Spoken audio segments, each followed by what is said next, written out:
Welcome to another episode of Back to Cooking Basics with Blair.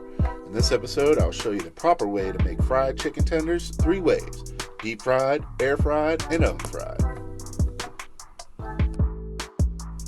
I started with some chicken breast. I don't wash my chicken because all that does is spread bacteria around your kitchen. Instead, I use paper towels to dry the excess liquid off and keep everything contained to my cutting board. After that, I trim some of the fat and cut the breast into strips. Then I marinate the tenders in a mixture of buttermilk, hot sauce, salt, and a few pinches of dill. You are going to want to give that at least 4 hours to marinate. If you can, let it sit overnight. When that is finished, drain off the buttermilk mixture and place the chicken on a rack to dry. You want to make sure the chicken is nice and dry before you season it. If you want to season it before it goes into the flour, and definitely before it goes into the hot oil. You want to make sure you get both sides so the flavor is spread evenly. After you finish seasoning, we can make the batter. I use dry batter that consists of flour, cornstarch, seasoned salt, pepper, garlic powder, onion powder, and some of the same seasoning that we use on the chicken. Mix all that up and place it to the side.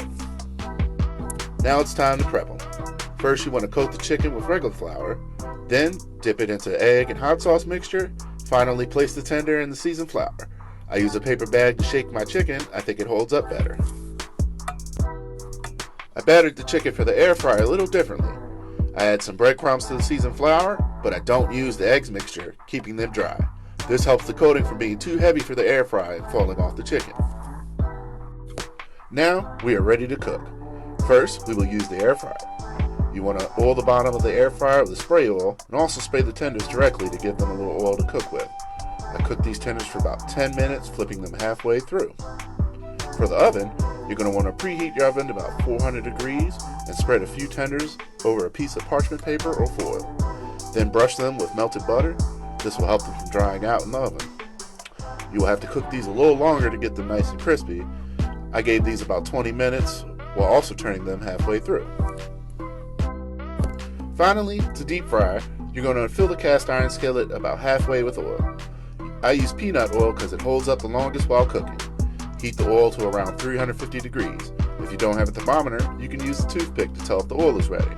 After you place it in the oil, if it starts to bubble around the toothpick, then your oil is ready. Cook the tenders for a few minutes on each side, and you'll have to use a paper towel to drain off the excess oil. I prefer deep frying my chicken because the breading comes out perfectly crispy, but the other methods cut down on the oil significantly if that's what you're looking for. After draining, they are ready to eat. I like a little mumbo sauce on mine, but they are just as good plain. Bon appetit!